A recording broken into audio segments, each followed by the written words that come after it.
Hello, everybody, and welcome to episode 131 of Crunch Time. I'm going to be your host for today's episode, and I am Tanner Dislin. And as always, I am joined by Sam Godsey, and we are the N326 duo. Sam, how are you doing today, my friend? Man, I am doing good. It's good to have you back, Tanner. But yeah, man, it seems the NBA is heading to the finals. We obviously got Minnesota and Dallas playing right now. By the end of this episode, or by the end of the night, it could be Dallas versus the Celtics. But we also got some great hockey going on. So a lot of good things going on. MLB obviously underway, College World Series. It's a great time to be a sports fan. No doubt about it. Yeah, real good to be back. It's been a couple week hiatus, between not having an episode and being away last week. Sam holding down the fort, put out an episode last week, but yeah, man, I'm really excited to be back, ready to talk some ball. But of course, before we get to all of that, we have to start with our winners and losers. So, Sam, who is your winner of the episode? Yeah. Today's winner of the episode is Birmingham Southern College, aka America's team.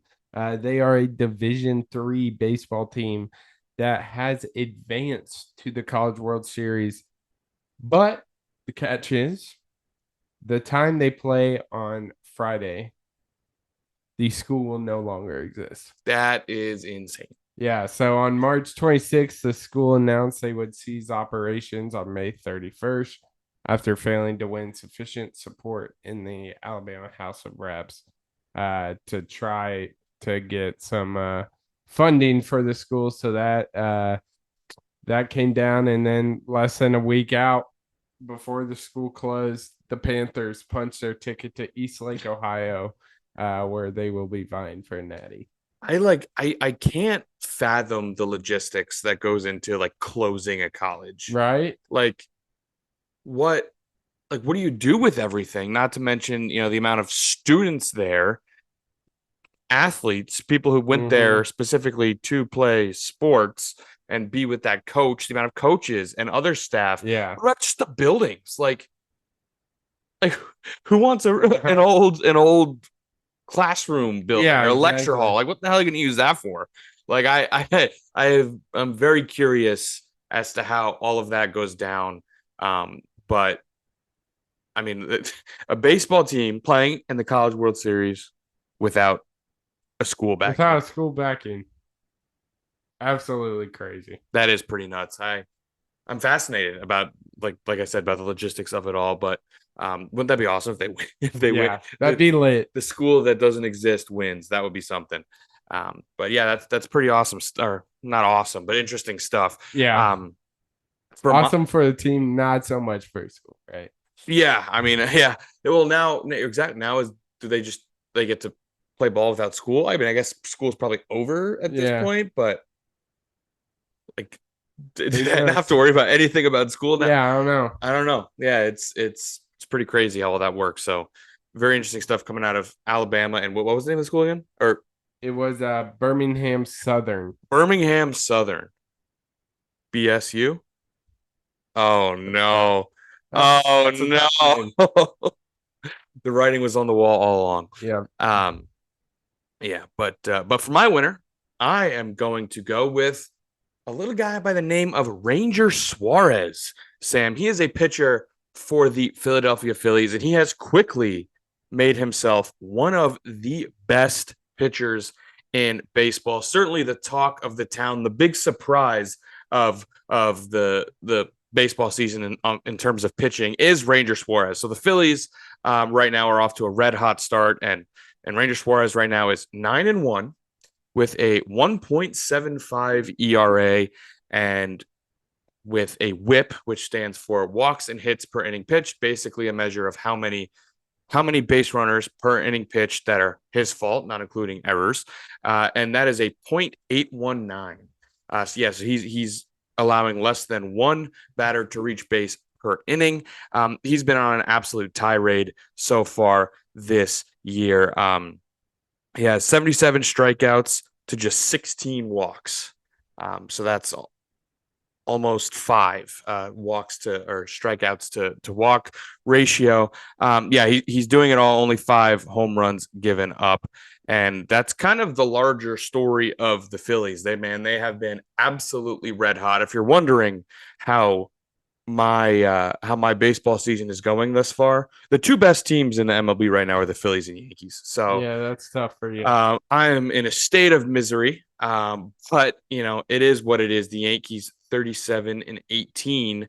The Phillies, um, the Phillies 38 and 17. So yeah, that's how my baseball season is going. And for those of you wondering, the Mets are 22 and 31, and in the past week have blown, I think, 4 or 5 games in which they held a ninth inning lead.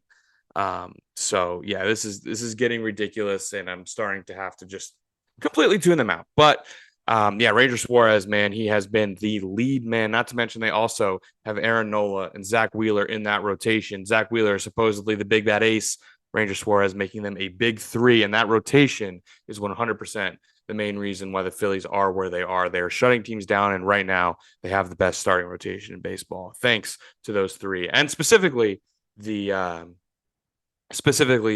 the emergence of Ranger Suarez. So uh, he is my winner, but of course now we have to take a look on the other side of things. Sam, who is your loser Yeah, for the episode? yeah, man.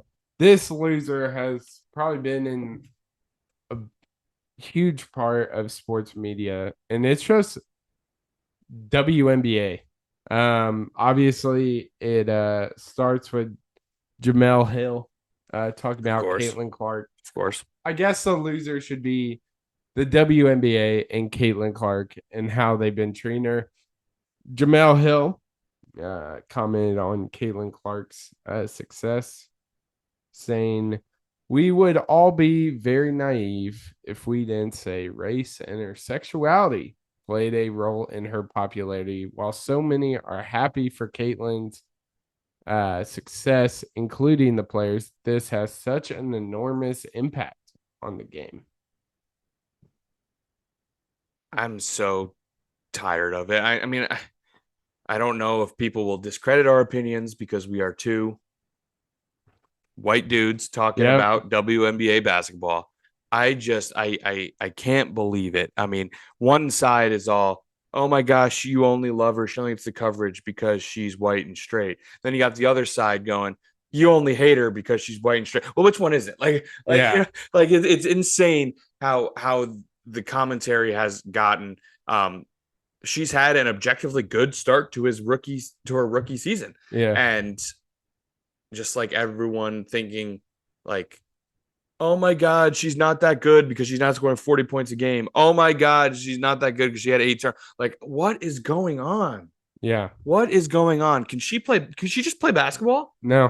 Can she Not just play allowed. basketball? Can Angel No. Reese just go and play basketball? Like, No. these are talented basketball players. Let them play basketball. No. No. No. That's because the View had to, of Oh, course, lovely. comment. That's where I go for Sonny WNBA coverage. Hostin said Caitlin Clark's popularity comes from pretty privilege Oh, sure. and white privilege, of course. Yeah, God played the race sure. card. My kind of thoughts on this, obviously you could take it as you will. But before when Camila Cardoso, Cameron Brink, Caitlin Clark, Angel Reese, Haley Vinlet, Paige Buckers was all playing these past couple of years. It was all about growing the WNBA, supporting women's sports. But the minute the WNBA has a chance to really support, we get coverage like Jamel Hill, Sonny Hostin, just attacking her. Not even what it's her not even double digit game. I think she's playing her 8th or 9th tonight, and I know the record doesn't show, but yeah,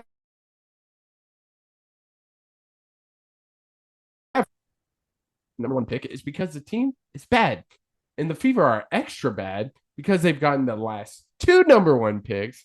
Um, It is funny though. You get a lot of different opinions. Jamel Hill is obviously the main one here, but then you have Charles Barkley with a rare W take. I think.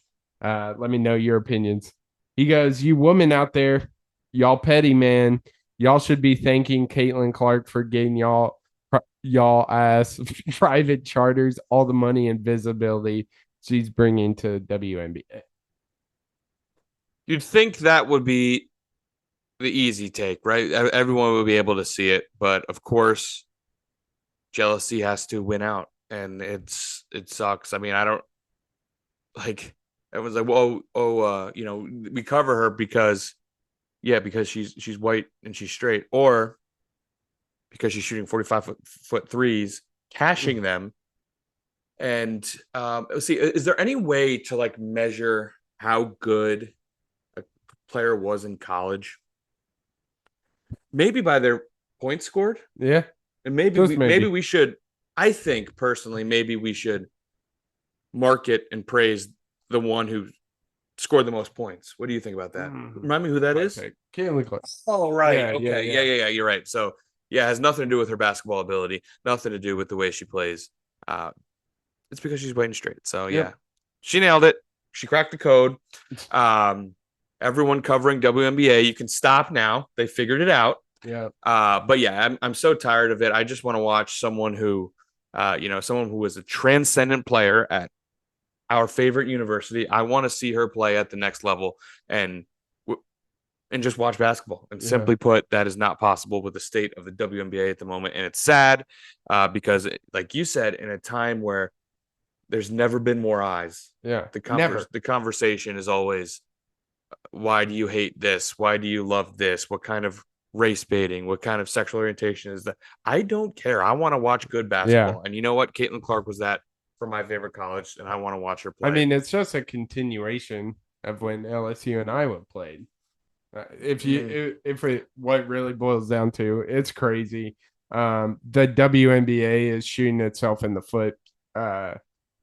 And this other tweet here, I mean, there was a huge push in getting WNBA, and then all these WNBA players are playing very aggressive. I mean, you can have your own opinions, but that's just mine on Caitlin Clark. And let's be honest, she's the reason there was more views than or more tickets sold to a staple, or yes, it's a staple center, not crypto.com Mhm. center, than any other home game to the Lakers. Yeah. And guess who was in town? Caitlin Clark. Yeah. It's just wild what's going on in the WNBA. Everyone's like, build up, build up, build up, build up. All right, now she's here. Let's try to end her career. It's just crazy, man. And I'm so tired of it. And again, it's just one of those things where I want to watch, and we're all getting pushed away. And when the complaints start coming back, why doesn't anyone watch us? Yeah. That this is why, because Yeah. we tried, and you made everything about race, you made everything about sexual orientation, you made everything about everything but basketball. Exactly. And that is why we don't want to watch anymore. Yeah, that's a damn good loser. My loser, we're gonna stick on the baseball diamond. My loser, unfortunately, is going to be Ronald Acuna Jr. Sam, I'm sure you saw pretty recently. Acuna, he was on second base. He's one of the most dynamic players in baseball. He steals a lot of bases. He's very fast and does a lot of antics on the bases. And while I can't remember if the pitch had been thrown or if the pitcher had the ball on the mound, but he made like a little jab step towards second and just went down holding his knee. And the MRI confirmed the worst, that he tore his ACL and will miss the remainder of this season. And you know how ACLs go, it always puts next season in question. Now, obviously, anytime one of the best players in the sport goes down like that, it's gonna be tough, and it's gonna be a talking point. But Ronald Acuna Jr. specifically, this will be his second torn ACL in 2021, which coincidentally is the year the Braves won the World Series. He tore his ACL that year too. This year this year is his other ACL. Oh, nice. So he's gonna have one on each leg torn. Um, but in 2022, when Acuna came back, he was not himself, No. and obviously we all can understand why, coming off of major knee surgery. And of course, everyone overreacted. Oh my gosh, is Acuna washed? He's never going to be the same. Well, turns out that you just get another little bit of time to rehab and work that out. You turn into the player you were before, and he won an MVP in 2023. So hopefully Acuna, I mean, he's shown that he can bounce back, obviously, with proper time. But yeah, this sucks. This is definitely a devastating hit to the Braves. Although, like I said, last time they lost him, they ended up winning the World Series. But it is a devastating hit to the Braves, who are currently sitting in second, much to everyone's surprise, in the NL East behind the Phillies, who I talked about earlier. And it's a major hit for baseball. I mean, obviously, the game right now can't get out of its own way in terms of marketing. Acuna was one of those surefire. He can do everything on a baseball field, and all of his clips are just electric. So he was always one that was pretty easy to post and get some impressions. But yeah, not happening anymore with obviously his current injury. So that is unfortunate. But hopefully he can come back strong like he did before. But yeah. Yeah, that sucks. I saw the clip and I was like, yeah, it's the worst because there's no contact, nothing, and it sucks because Ronald Acuna was one of those guys that the MLB marketed well. Yep. Like as a non-MLB fan, I knew how good this man was, and it sucks seeing him go down like that. Yeah, and it's always so cheesy being like, "Oh my gosh, it's horrible for the game. It's horrible for the game." It is. Like it's cheesy for a reason because it is. And yeah, it sucks for sure. But hopefully he will be back better than ever, and return to that 40-40 club where he has power, speed, everything on the baseball field, you name it. So yeah, wishing Ronald Acuna the best. But before we move on, Sam, I feel like we have to talk about it a little bit. Yesterday on Monday, we had the tragic passing of Bill Walton, someone who has an interesting spot, specifically in our friend group, because in college, believe it or not, we would maybe stay up late some nights, and without fail, the TV selection on nights where we'd stay up was, of course, Pac-12 After Dark, and a lot of Pac-12 basketball games were on our TV, and of course, Bill Walton calling them all, and he was certainly one of a kind, Sam. Yeah, absolutely, man. I described watching a game with him on the call as a train wreck. You know that's gonna happen, but you just can't look away, and I think that perfectly encapsulates Bill Walton in the booth. Obviously, everyone knows how good of a basketball player he was at UCLA, and then again in the NBA, he was one of the best centers of all time. Unfortunately, he was plagued by a lot of injuries throughout his career, but so I obviously didn't get to see him on the court, but in the booth, I think he actually made my top 5 for favorite announcers, because you just never know what you're gonna get. I mean, there's so many stories. I know one moment we know is they were playing. It was Oregon State, and I want to say it was Colorado. I don't remember who they were playing. It might have been, yeah, it might have been. It might have been Colorado. I remember the year, because it was the year Oregon State won the Pac-12, and they went on. They won a few games in the tournament too. I think they might have made the Sweet 16. Yeah, it was that year in the Pac-12. Yeah, I remember. Yeah, and then so Bill Walton and his crazy little self, he goes, "You got to get the rebound if you're the Beavers." And Dave Pasch, shout out to him, goes, "They did." Yeah, you like the play. It was a free throw, Yeah. and it was. I don't even know if there were any No. Colorado people No. on the line. Like it was 4 Oregon State players on on the lane, and he missed the free throw, and it was the most uncontested, easy rebound you've ever seen in your life. And he's out here screaming, "Get a rebound if you're the Beavers!" And then, of course, as you said, Dave Pasch with the cool, just they did. There's another great one. I think he was calling. It was one of the preseason tournaments. Iowa State was involved, I know, and he's just like, "Iowa State's winning this game." It's like, no, they're not. They were down like 5 or something. It's like they're not winning. Like that's just wrong. Or maybe it was the other. I don't remember. No, it was because a coworker of mine at Iowa State mentioned that today of all days. Yeah. It's like no, they're not. I mean, there's been countless clips all over X. Him eating a lit birthday cake, or birthday cupcake, and Dave Pasch is like, what's going on? So this was actually at the last game Bill Walton and Dave Pasch did together. They were at USC, and somehow, some way, Star Wars came up. Have you heard of this? I think I have that. So, Pasch, knowing how Bill Walton is, asked him how his audition went for Chewbacca. He said he auditioned for the role but didn't get it.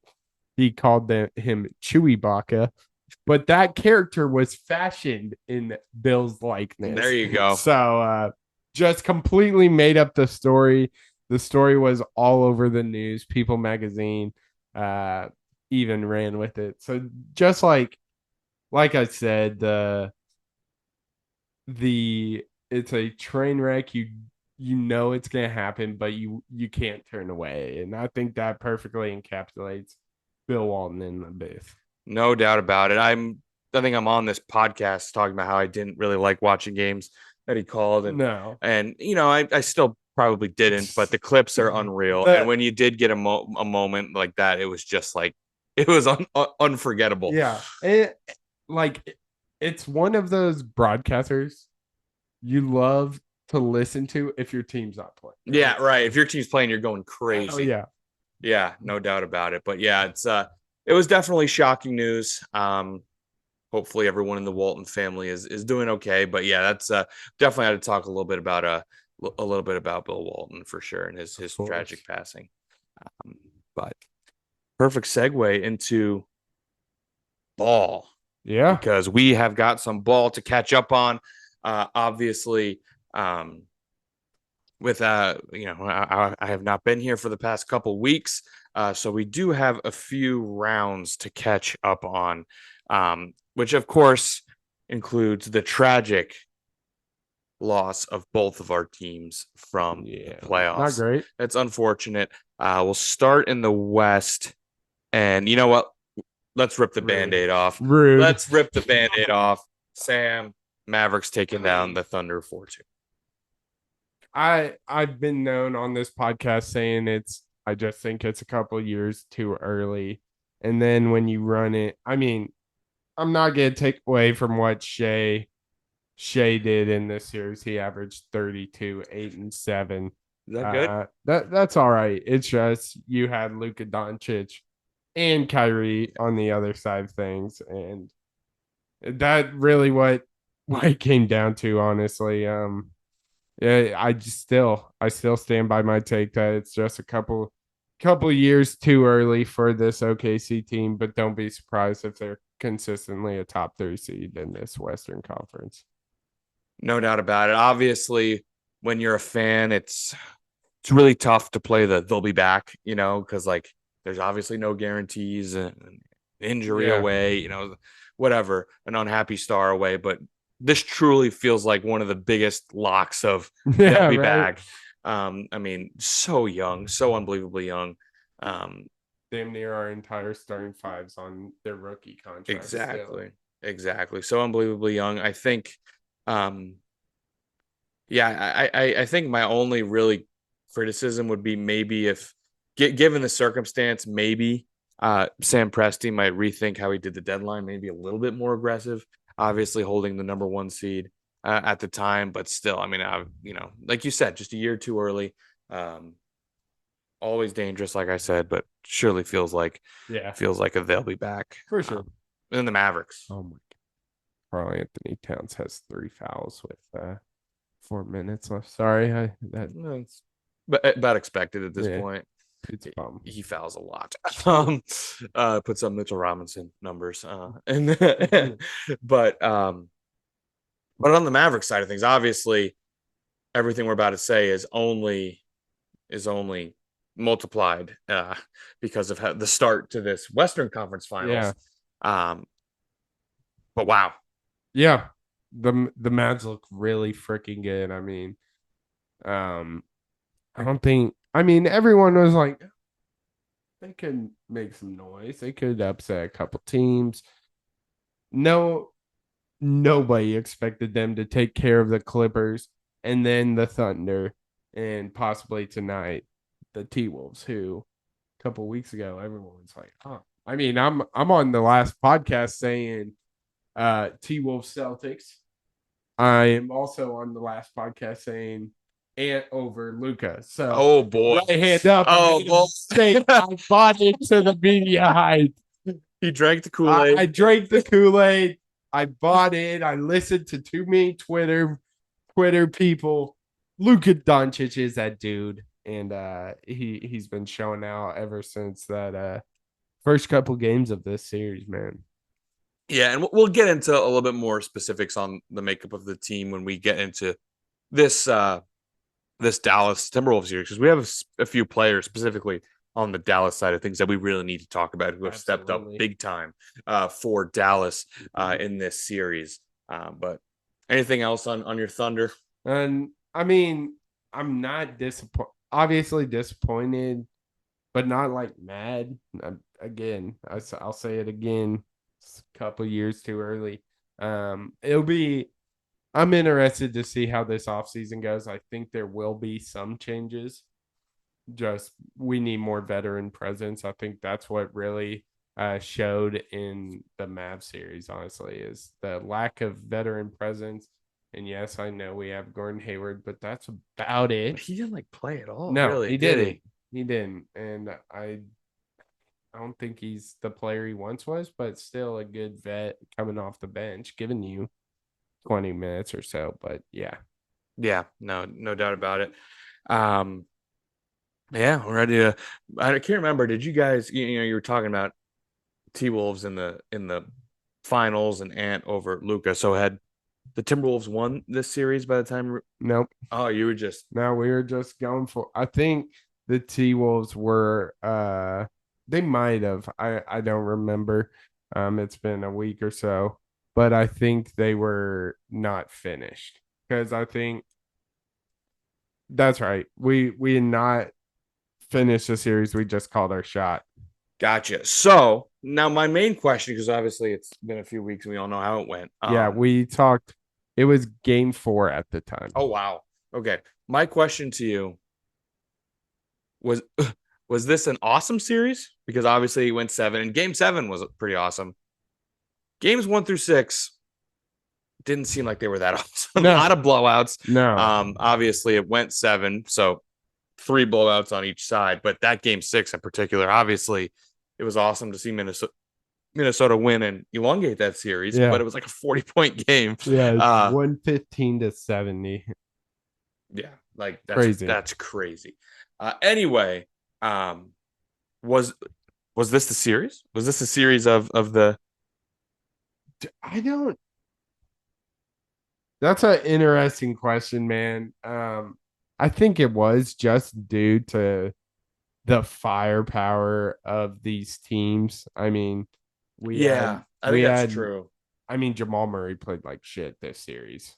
I think that's a really good point, though, because like obviously it's between this or Knicks Pacers, the other one that went 7, but it really felt like this T-Wolves Nugget, whoever wins this can win the finals. Yeah. Like this is a huge game, and then obviously the Knicks and Pacers with the injured Knicks and the way the Pacers were, it felt like who was going to be the sacrificial offering for the Celtics for slaughter. Yeah.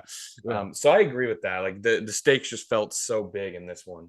I agree, but how about that resolve from the T-Wolves in that game 7 to make that comeback, man? Yeah, absolutely crazy. I can't remember the exact percentage of how how every game has a win percentage as the game goes Sure. on. Uh-huh. But yeah, I mean, it's just looking back on this series compared to the series we've been watching the past couple weeks, it doesn't make sense, man. I mean, Jaden McDaniels had 23 in game 7. They got Kevin Durant, but we got Jaden I McDaniels. guess, man. I mean, Cat was hitting shots. I knew it was over when Rudy Gobert hit the fadeaway. Yep. The exact I know the exact I was shot. like, Yeah. all right. Oh, it's over. I'm afraid Jokic, Yeah. but I mean, one of the most underrated pieces of this Timberwolves team. I know he just won Sixth Man of the Year, but people are not giving. Nas Reed. I mean, Nas Reed has been a solid bench player since he's been in the league. And I'm glad he's finally getting the love he deserves because he is that guy and he provides great minutes off the bench when either Cat or Rudy Gobert are in foul trouble because everyone knows one of them is going to be in foul trouble. Yeah, no doubt about it. And I remember when Nas Reed signed that contract extension, major egg on our face. We were like, what the heck is going on over here? The quantity of centers, the quality of centers. It seemed like what's going on here. And yeah, it seems like that may have been a fantastic move. Yeah, it looks like that's a goal. Damn. The Panthers just tied it at 1 in game 4. Roll thirds. What did you say? What? Roll thirds. They tied it at 1 in game 4 on a little shitting thing that didn't even hit the net. It just barely squeaked over. But it's a goal. Goal's a goal. A goal is a goal, no doubt about it. But yeah, seems like at least on this side of things, seems like that really could be a franchise-altering win for Minnesota. Minnesota is not a franchise that wins that type of game. They never have been a franchise to win that type of game. Obviously, things are looking a lot bleaker currently with the state of the Western Conference Finals, but still, that could be a big time franchise altering win because that was pretty electric stuff, and the resolve of that team to make that comeback should not be understated. Yeah, for sure. Absolutely. Now Eastern Conference, Celtics Cavs. Yeah. Did this series even happen? I don't think so. I don't think so either. I don't know if I watched a single game. Maybe that's, you can say I don't love ball. I don't know ball, whatever. It just never felt like a series. No, it didn't. With the injuries on the Cavs side, I mean, what was it? Jared Allen didn't play. Obviously, Donovan Mitchell missed 2 or 3 games. It was just didn't feel like it was worth watching at all. No, and the series reflects that 4-1 Boston. Nothing really to talk about. Tatum and Jaylen Brown were great. Derek White is becoming a solid third option, and Drew Holiday's the lockdown defender everyone knew. So. I mean, was it you and I were talking about this, or I might even said on the I don't remember. I was talking about Drew Holiday, and the whole thing was, oh my gosh, the Bucks get Damian Lillard, like wow, what a pickup, like the Bucks, man, Damian Giannis. And somehow Drew Holiday went to the Celtics. Yeah, and I feel like that is a huge forgotten piece. And we were all like, okay, like that's definitely scary, but like Damian Giannis, or we were all like, okay, that's a pretty good team, but Damian Giannis, that's a pretty good team, but Jimmy Butler went to the finals last year. I feel like that was kind of the story of the Eastern Conference. Like everyone was like, oh, Celtics kind of rolling through. Bucks still have Damian Giannis when it comes playoff time. And do they? No. Do they though?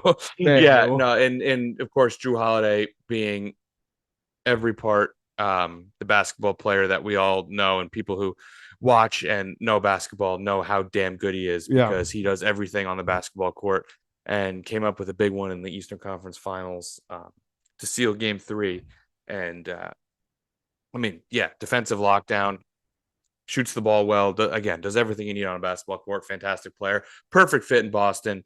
Doesn't care about getting all the limelight with all the stars they have over there. And they are just an absolute wagon. And Cavs didn't stand much of a chance. No, especially with Donovan. will out. Yeah, no doubt about it. But of Which course, is a common theme. yeah. The And Celtics, which we'll dive into here. and yeah, and then speaking of being out, Who wasn't out for the Knicks? Knicks Pacers, Dante. the hospital Knicks, they were so injured. Now I want to clear up something because, well, first off, I'm half expecting everyone out there to be like, oh, the Knicks fans can come out here and just talk about the Pacers. Personally, I understand the Knicks Pacers, huge rivalry. I was not alive for the Reggie Miller, so that means nothing to me. The Knicks and Pacers have run into each other one time in the playoffs in my life, and that was in 2013 when the Knicks were the 2 seed and the Pacers were the 3 seed, and the Pacers beat them, I believe, 4-1. But that was the Paul George, Roy Hibbert, David West, that Pacers team that I liked quite a lot because they were always going up against the Heat in the Eastern Conference Finals, and at that point, it was literally all hands on deck to beat the Heat, right? And I was always rooting for them against the Heat, so I kind of liked that team. And when they beat us, I was just like, oh, that stinks. All right, now go Pacers, beat the Heat. Yeah. Right? That's exactly how it happened. I personally have no ill will towards the Pacers organization. I want them to beat the Celtics, or I wanted them to beat the Celtics because I obviously hate the Celtics. I hate the Celtics and the 76ers in the Nets way, way more than I hate the Pacers. Don't hate them at all, actually.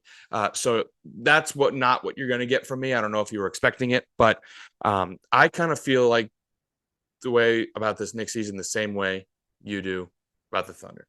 Not in the fact that we are too young, but in the fact that like I'm frustrated, I'm disappointed, but it is what it is. Like you just weren't going to win.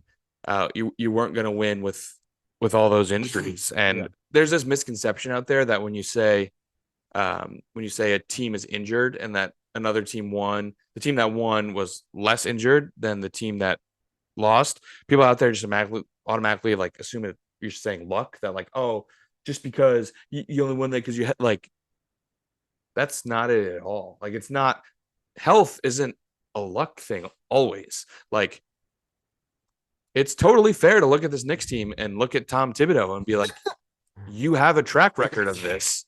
Like, so that's not luck. That is having a much deeper team. And the story throughout the entirety of this series was the Pacers have quite possibly the deepest team in the playoffs left, and the Knicks do not. They have a 7-man rotation.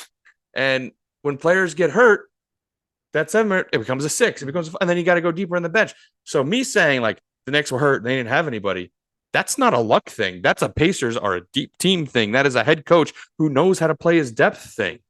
That's not luck.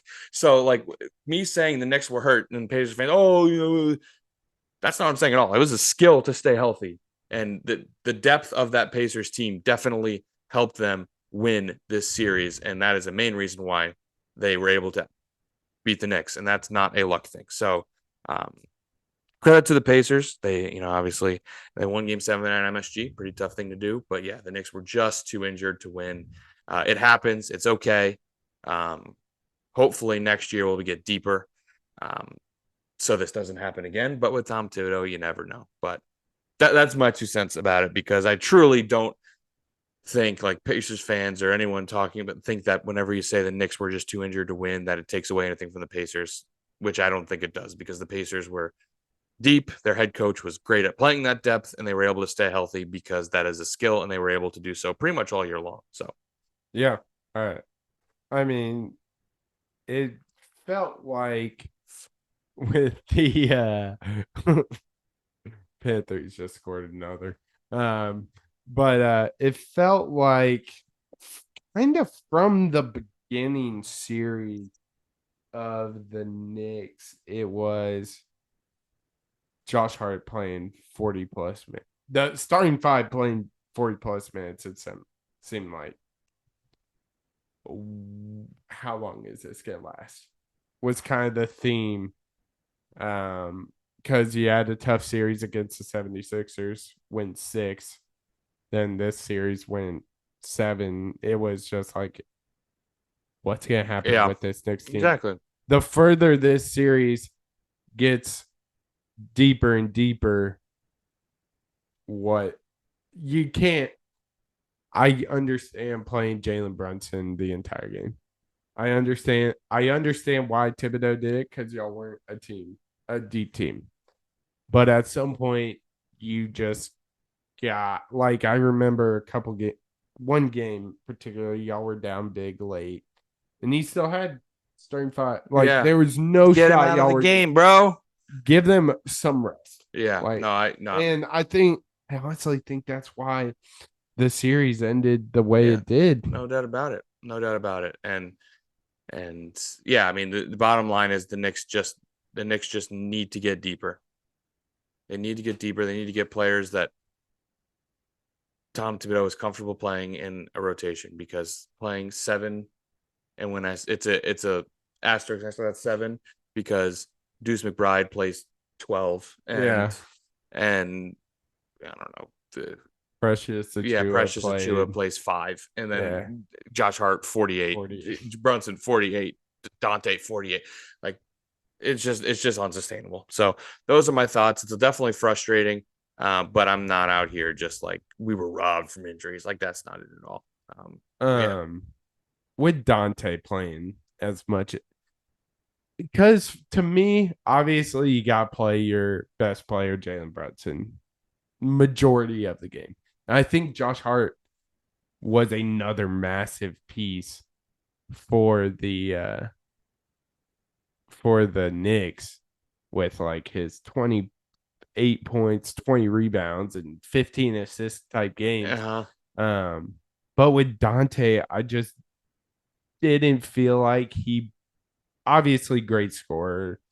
We saw him put a bucket, but on the outside looking in, it looked like it was one of those players like, yeah, Deuce McBride is kind of a drop off, but exerting Dante for 48 minutes, is it worth just that extra couple bumps up in skill? And I think that circles back to the lack of depth, honestly. I hear what you're saying, and I definitely think it's worth questioning. Um, with like you said, I mean, Josh Hart's the best rebounding guard in the NBA. That's pretty big for the way the Knicks play. Play 48. Jalen Brunson, best player on the team. He played 48. Not DiVincenzo. Does he really need to play 48? Yeah, right. Can we do 30 for him and give the extra 18 to Deuce and bump him up to 24 minutes a game, stuff like that, 28 minutes a game, maybe.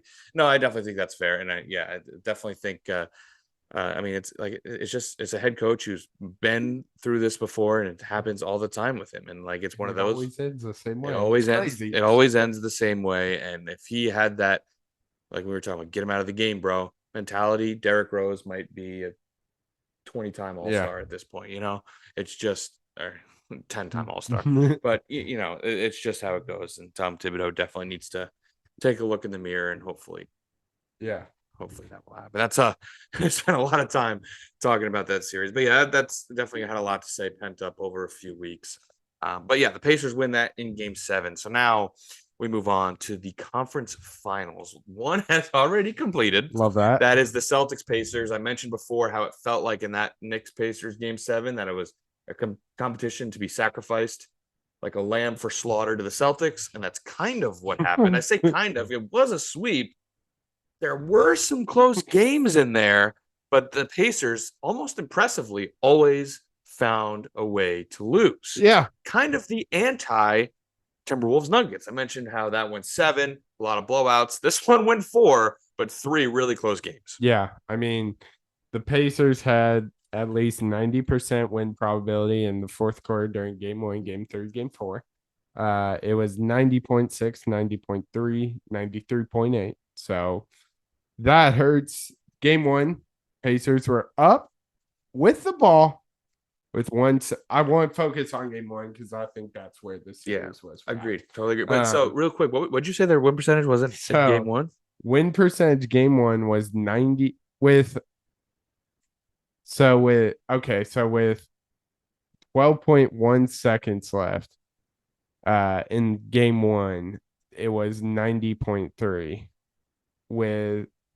and then this is a very confusing graphic, but because it goes from 8 minutes 42 in the fourth Don't know which game it was. 90.3 with 117, 114. Okay, we get that game one. And then 238 in the fourth. So it's a little confusing, but this kind of breaks it down more. Pacers got swept in 3 of the last 4 games. So Pacers up 117, 114 with the ball and 9 seconds left. We'll talk about what happened in that one. Game 3, Pacers up 8, 109, 101 with 2 minutes left. And then up 8 again with 5:40 left. Obviously, that's a lot of time in basketball, but you have to be looking at these. And I want to circle back to game 1. All-time collapse. All-time collapse. They had this in the bag. It seemed, oh my God, Pacers are going to be this unstoppable force in the NBA. They were inbounding up 6 with 12 seconds left or something like that. Yeah, because I think they inbounded it with 12 seconds, turned it over, and then hit a 3 that put it 117 to 114. Or was it inbound might have been up 3 after they hit the 3. Maybe. Yeah, where that Pascal Siakam just like fumbled it. And then Jaylen Brown hit the crazy 3. And then obviously they took the bull by the horns in OT. So, I mean, obviously there are tons of ways to look at this, right? Obviously the Pacers all-time choke job. The Celtics can be, why do you need 3 crazy comebacks to beat the Pacers? I think that's a fair question. But obviously at the end of the day, the best team in the NBA finds ways to win games. And that's definitely what they did in this series. Yeah. I think it is important to have this conversation as we see either the Timberwolves or more likely the Mavs against this Celtics team. Who's gonna get hurt on one of these teams? Because it seemed, I mean, round 1 they had Miami. They didn't have Jimmy Butler. Everyone knew that, but they also didn't have Terry Rozier.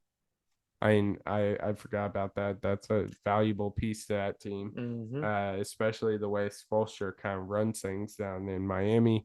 And then Cleveland, obviously, everyone knows no Mitchell or Jared Allen. And then Indiana, Halliburton didn't play the last 2 games, I believe. And this is kind of a weird way, but Benedict Mathurin was also not part of that. He was a big piece to the Pacers all year and didn't play this playoffs, which is a big piece, but absolutely crazy.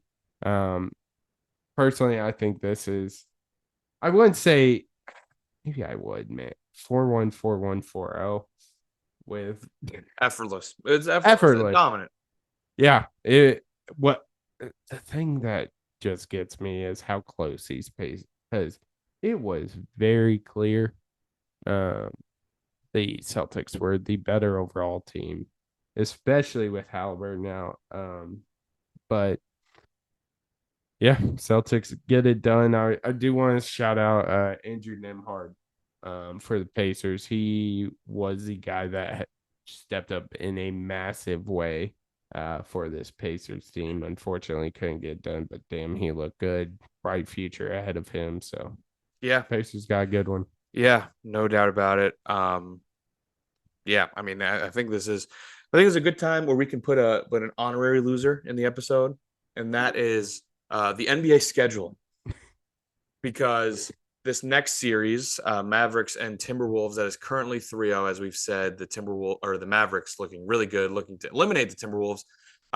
If they do so tonight, we will not get game 1 of the NBA Finals for a very long time. It's June 6th or 7th? June 7th. June 7th. Next Saturday. Not this upcoming Saturday, but the next one. That is so there could be brutal. About a week and a half. Yeah, that's pretty brutal. Obviously, they probably didn't expect 2 sweeps, but obviously they had to know it was a possibility. So yeah, NBA scheduling definitely gets an honorary loser for this possibility. But anyway, as we said, the Mavericks are up 3-0 on the T-Wolves. We mentioned we had to talk about some players earlier. This 3-0 brought to you courtesy of three players, right? I mean, we all know Luka Doncic. We all know he's going to be the best player on this team. We all know him. You could put him in here, but we all expect him to be here. Kyrie Irving becoming a whole new man, a whole new basketball player. Derek Lively Derek Lively. and PJ Washington, it feels like. Yeah. Yeah, absolutely. Those three guys. I want to throw in Daniel Gafford. I think that 1-2 punch of Lively and Daniel Gafford has been huge against this big lineup with the Timberwolves, especially with Cat and Rudy Gobert. But PJ Washington, it seems like, has hit big shot after big shot after big shot after big shot after big shot, just knocking down when the Mavs need him. Kyrie Irving, if you're the Nets, You just have you to have to be irate. Oh man. Because it seemed like he just took a couple years off of just like, it seems he is back to loving basketball again. And I don't think he was loving basketball in at the Celtics or the Nets, honestly. And it's super fun. He's such a fun player to watch. He's been one of my favorites since he joined the Cavs, honestly. He just the way he can score in so many different ways, whether it's a three-pointer, freaking insane layup no one's ever done. It's so fun. I'm so glad he's back to himself, and boy, he's hooping. Yeah, I mean, he's gone back to loving basketball and he's gone back to shutting the hell up, right? Yeah, And it's crazy. he's not saying stupid crap that would cause him to be suspended or cause the focus anywhere other than his game right now. When you talk about Kyrie Irving, right now it's talking about how good he's been for the Mavericks and how him and Luka Doncic somehow, I mean, it seemed like an odd pairing when they got together, but it's Yeah, I mean, I'm shocked this is working as well. The best scoring backcourt in NBA history. I mean, Yeah. Definitely an argument there, certainly from this playoff run. But yeah, no, it's crazy how Kyrie Irving just looks like a totally different person, as you said. And if you're a Nets fan, you just got to be so pissed off. But yeah, and then the role players, Derek Lively and PJ Washington, have been absolutely massive. As we were talking earlier, this game has been a little back and forth. The T-Wolves had maybe a 10-point lead at one point, but Derek Lively had back-to-back threes, of course, just making big shot. Him and PJ Washington doing the damn thing for the Mavericks, and one of the main reasons why they're currently up 3-0. It's tied 49-49 at halftime. So at this current moment, there's not really a clear indication who's moving on. But yeah, we are a half away from not having basketball for like a week and a half. Yeah, so that's kind of brutal. Yeah. As good as the role players have been for the Mavs, the star players on the other side, yikes. Let's look at just the field goal percentages alone. There is one player worse. Actually, no, because he did not attempt a single shot. The worst field goal percentage on the Timberwolves is none other than Karl Anthony Towns. He has the stars of the T-Wolves, you're saying. Karl Anthony Towns, 27.8% from the field goal. And then as the greatest big man shooter of all time, he is shooting a stellar 13.6% from three, averaging 15 points. Oh, as bad as he has been, Ant has not been much better. And he's shooting 38.6%, 33% from three. Rudy Gobert is playing well, but he's not known for his offensive game. But I want to talk about how this dude got nominated for Defensive Player of the Year, and he has people hooking him left and right, left and right, left and right. It seems, I mean, we saw Jaden Hardy, who tried to give the ball back to Luka Doncic. And Luka Doncic waved him off, said, go at him. And guess what happened? You got a bucket. He got a bucket. It seems Jason Kidd has exposed the weakness of Rudy Gobert, get him out of the paint, and he's about as useless as a wall. Like, it just immovable, can't do anything outside of the paint, and the Mavs are cooking him, and it's very funny. Yeah, it's a really tough look. I mean, it's as you said, obviously he's a very good defender. Um, it's a very tough look for the defensive player of the year to be, we got people seeking out that matchup, and not Kyrie Irving and Luka Doncic. Yeah. Matchup. Yeah, it's a tough look. Yeah, that's it's. I'm not really sure how to analyze that because I mean, obviously, I'm not going to say Rudy Gobert is a bad defensive player, but oh boy, is it. It's not looking great. Feels like the defensive player of the year should be able to defend at multiple levels. Yeah, you think, and should no longer just be a best defensive center award. Mm-hmm. But here we are. Yeah, and let's talk about as Daniel Gafford scores back-to-back buckets on him in the paint. Speaking of kind of crappy defending, Anthony Edwards. Yeah. He wanted Kyrie. Having the balls to call out Kyrie, and Kyrie has been straight. Tough little stretch for Rudy Gobert as he turns it over. Oh, man. I mean, and has guarded both Kyrie and Luka. And dude, called that offensive.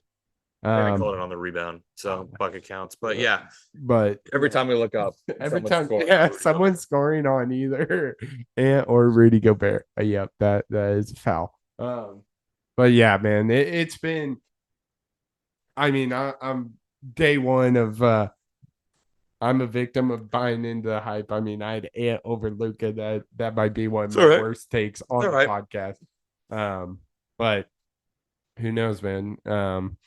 Minnesota's keeping this game close, so that's something to look at. Let's just say we hope to be talking about this series next week in anticipation of another game instead of a preview of the finals in another week. But yeah, so that's how the current state of the NBA playoffs is. Got anything else on Not NBA really, right man.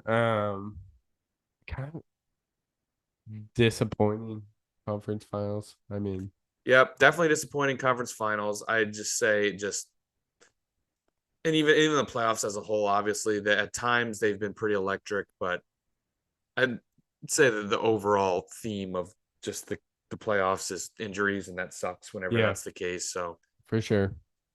But for sure, hopefully we can get a strong finish and maybe a good finals this year. But before we wrap up the episode, maybe a quick dive into the rink. To quote the old ESPN bartender, give me something on ice. We are currently in the conference finals there too. In the Eastern Conference Finals, Rangers and Panthers. As you've heard updates throughout the episode, in the second intermission, the Panthers are currently up 2-1 on the Rangers in Game 4, but the series is 2-1 Rangers. So Panthers looking to even it out for Game 5 in MSG. And then on the Western Conference side of things, Edmonton won Game 1 in overtime. But even after that, Dallas has taken the next two games. So a 2-1 series lead for the Stars. So the conference finals in on the NHL side of things has definitely been a little bit better to watch than NBA.